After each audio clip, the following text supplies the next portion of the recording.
Hello बच्चों, आइए प्रश्न को देखते हैं। माना f जो है ये फलन है जो परिभाषित है r प्लस से r में। r प्लस धनात्मक वास्तविक संख्याओं का समुच्चय होता है, r अपने पास वास्तविक संख्याओं का समुच्चय होता है और ये इस तरह से परिभाषित है कि fx बराबर दे रखा है log x जिसका आधार दे रखा है e।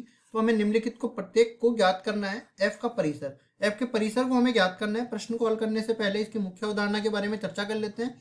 मुख्य अवधारणा, मुख्य अवधारणा में देखो सबसे पहले हम लोग कुछ चीजें यहाँ पे बताने वाले हैं। जैसे मान लो कि f कोई फलन है जो कि a से b में परिभाषित है। यहाँ पे ये जो प्रथम समुच्चय होता है ये बताता है प्रांत को, और प्रांत क्या होता है, यहाँ पे x के मानों का समुच्चय होता है जो fx को परिभाषित करे। ठीक है, फिर ये दूसरा समुच्चय होता है सहप्रांत। इसका कोई मतलब नहीं होता है, ये बस सवाल में दिया होता है, हम लोग इसको कभी ज्ञात नहीं कर पाते। लेकिन एक और इसके अलावा पद होता है जिसको हम लोग बोल सकते हैं परिसर। परिसर जो होता है वो fx के मानों का समुच्चय होता है जो प्रांत में से x के मानों को रख के मिलता है। ठीक है, मतलब परिसर हमेशा सहप्रांत का उपसमुच्चय होना चाहिए। परिसर में ऐसा कोई अवयव नहीं मिलना चाहिए जो सहप्रांत में ना हो, केवल सहप्रांत का इतना ही मतलब होता है। ठीक है जी, अब देखो आगे हम लोग बढ़ते हैं। परिसर को जब भी नहीं हमें निकालना होता है ना, तो हम लोग पहले फलन का ग्राफ देख लेते हैं। ग्राफ से हमें सारा कुछ समझ में आ जाता है। fx के मानों का समुच्चय मतलब fx को अगर y मानूं तो y जहां से मतलब किसी भी कार्तीय तल में अपने पास y का मान जिस जहां से स्टार्ट होके नीचे से ऊपर तक चलता है ना, वो अपना परिसर कहलाता है। इसके अलावा दूसरा तरीका भी परिभाषा से भी निकालना बताऊंगा। तो देखिए सवाल पे हम लोग चलते हैं। सवाल में हमें दे रखा है f परिभाषित है r प्लस से r के बीच में। ठीक है जी, और fx अपने को दे रखा है किसके बराबर, log x के बराबर, जिसका आधार दे रखा है e के बराबर। और यहाँ से सबसे पहले हम लोग इसका ग्राफ बनाएंगे क्योंकि ये सारी चीजों को ये बड़ा आसान बना देता है इसका ग्राफ।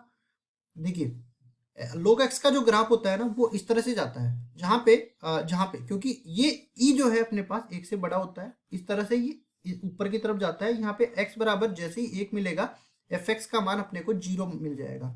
fx किसके बराबर है, fx बराबर है log x के जिसका आधार है अपने पास e के बराबर। ठीक है, इसके बाद देखो हम लोग आगे बढ़ते हैं। y के मानों का समुच्चय, fx के मानों का समुच्चय परिसर कहलाता है। तो यहाँ पे आप देख सकते हो कि x के मानों में तो अपने पास ये यहाँ से देखिए ये नीचे जाके जब माइनस अनंत पे जाएगा ये y, fx जब माइनस अनंत पे जाएगा तब ये x 0 पे जाएगा। मतलब इसके मैं x के मानों की बात करूं तो यहाँ से 0 से स्टार्ट होके अनंत तक की तरफ जा रहा है, तो 0 से अनंत की तरफ इसका ये प्रांत आ जाएगा। लेकिन यहाँ से हम fx की बात करें तो fx के मान देखो माइनस अनंत से प्लस अनंत सारे धनात्मक और ऋणात्मक सारे मान ले रहा है ये fx।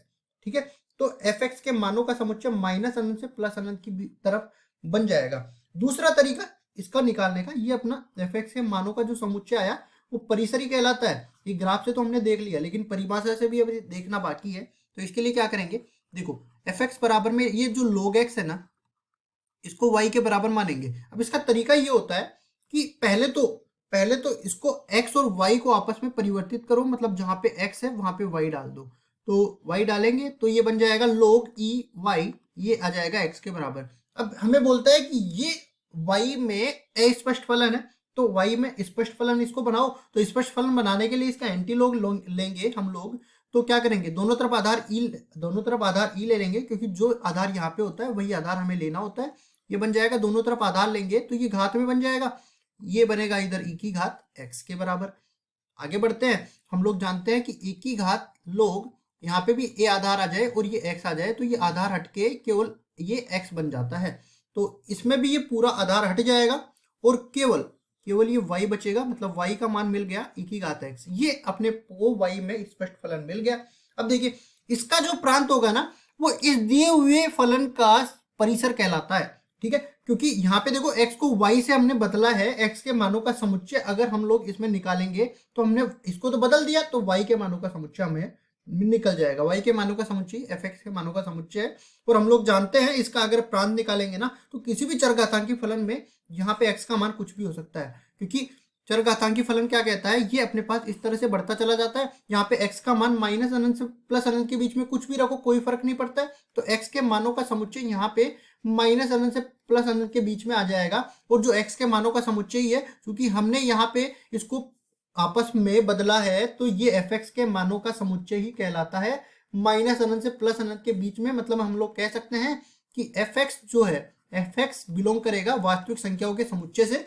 मतलब कि इसका परिसर परिसर यहाँ पे हम लोग बोल सकते हैं इसका परिसर वास्तविक संख्याओं का समुच्चय मिलेगा, और ये जो परिसर मिलेगा यही इसका सह प्रांत है। तो दोनों तरीके से हमने बता दिया, इसके परिभाषा से हमने बता दिया और दूसरा इसके ग्राफ से हमने बता दिया। तो दोनों तरीके से अपने पास परिसर का मान क्या आया, वास्तविक संख्याओं का समुच्चय, यही हमारा उत्तर हो जाएगा। आशा करता हूँ ये सवाल आपको समझ में आया होगा। धन्यवाद।